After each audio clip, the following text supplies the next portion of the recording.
Odell Beckham Jr., the day before he was going to go have a meeting with the Jets, and they were going to try to thread the needle and put it all together and come up with something, come up with a way to see if they could align him with Aaron Rodgers. And I think the Jets were very concerned about how much money they were going to pay him. As he's getting ready for that, the Ravens, who reportedly made an offer last week, they swoop in and they get it done. They plucked OBJ away from the Jets before they had a chance to even meet with him. And when I saw the terms, 1 year, when I saw 1 year up to $18 million, I thought, well, what's the base and what's the incentives and what's he got to do to get to $18 million? $15 million guaranteed with $3 million what they're calling reachable incentives. We'll see how reachable. Let's just wait. Let's not. Hey, folks who do this for a living, you don't have to put your lips on the agent's butt every single time and put favorable information out there. Reachable incentives. We'll be the judge of reachable when we see what the contract says. Maybe they are, maybe they aren't. But I'm always skeptical about what's put out there. But I'm not skeptical because it was multiple reports that he's making $15 million minimum on a 1 year deal, and he can make $3 million more. Just 22 days after he chafed at the idea he's looking for $20 million. Well, you didn't get 18, OBJ, if you weren't looking for 20. So can we stop that? I wasn't looking for 20. There's no freaking way you weren't looking for 20 if you got 18. No, you're exactly right. I mean, I don't think, we were wrong to feel that was the number that was being asked or talked about. We heard that going back into last football season, so I don't think that was crazy by us. No, there was not a direct quote by the great OBJ on $20 million, but obviously he had told some people that because it was circulating with too many people in the know in the NFL. I'm like you, was shocked. I didn't think he'd get $15 million, and not to be one. I think you and I both look at it and go, hey, he's worth $15 million. We know that. But the way the NFL works and injuries and all that, I did not expect it to be anything like this. I thought maybe he'd get 9, maybe 10, 12, somewhere in there at the most, right? So it's a big investment for the Baltimore Ravens. I think it's like for Odell, it shows maybe there's not a lot of great options out there, and this is obviously maybe the best offer that was made to him there, right? So there's that matter, and then a little bit of what Baltimore's doing here. I mean, again, bolstering their wide receiver room and putting pressure on the Lamar Jackson situation a little bit to be like, hey, look, we're helping you, we're supporting you here. So interesting move there on a Sunday by the Ravens and OBJ. Totally didn't expect that. There's a bunch of different ways to look at this, though. The Ravens are the team that can't attract receivers. Right. The Ravens are the team that draft them and then see them want to leave, like Hollywood Brown did a year ago when he was traded on draft night to the Cardinals.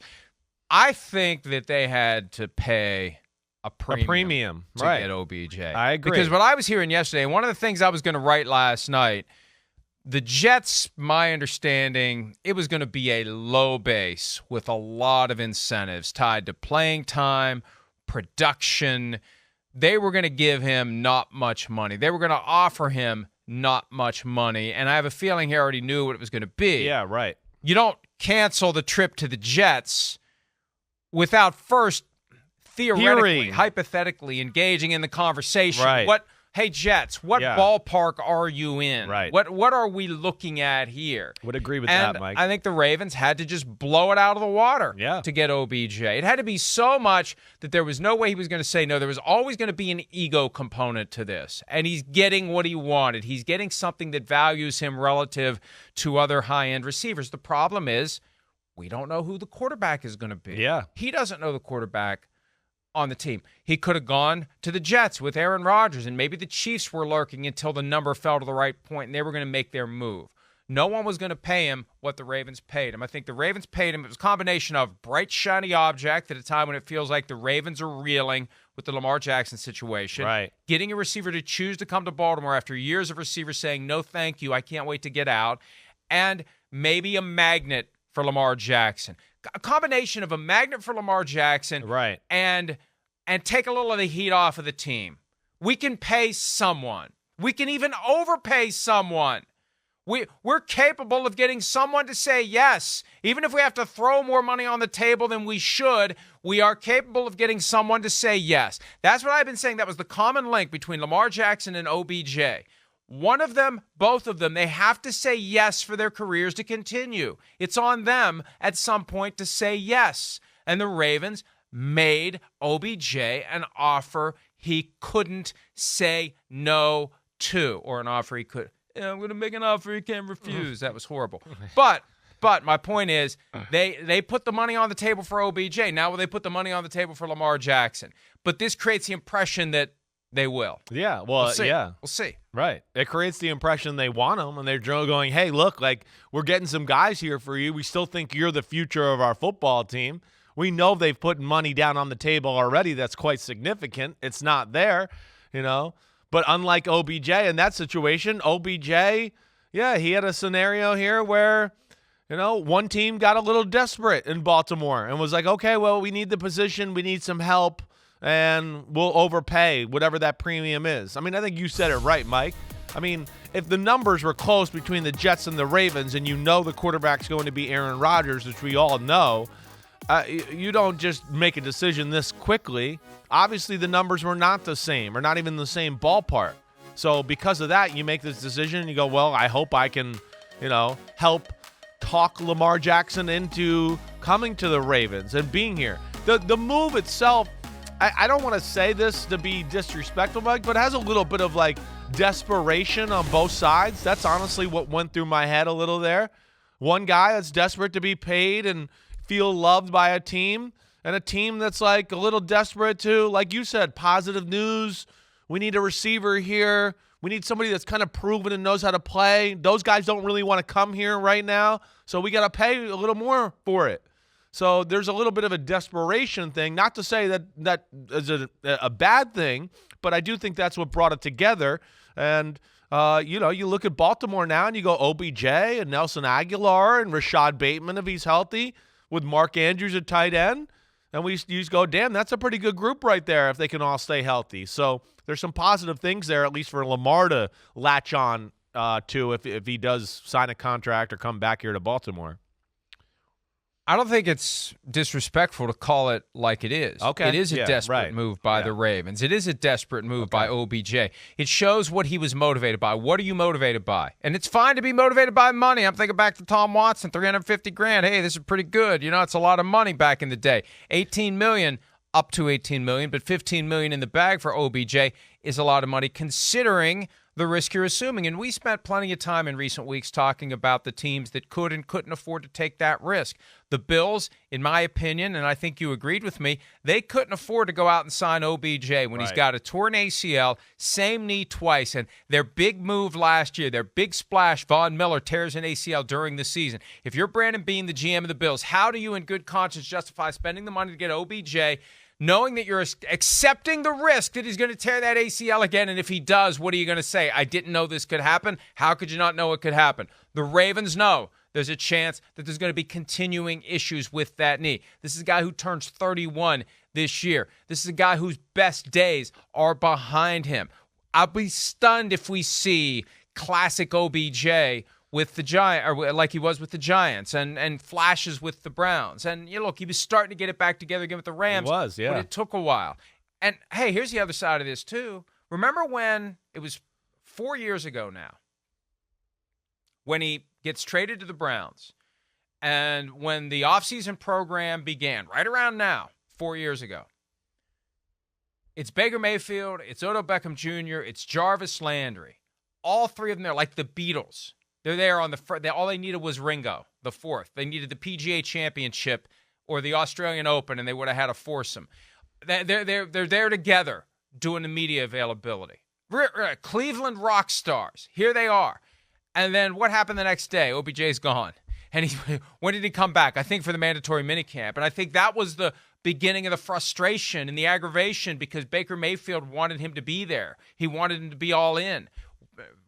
We've been asking that question about Aaron Rodgers. Once he's officially in New York, is he going to be there for the offseason program? Right. I think that's the next question for Odell Beckham Jr. Is he going to be there?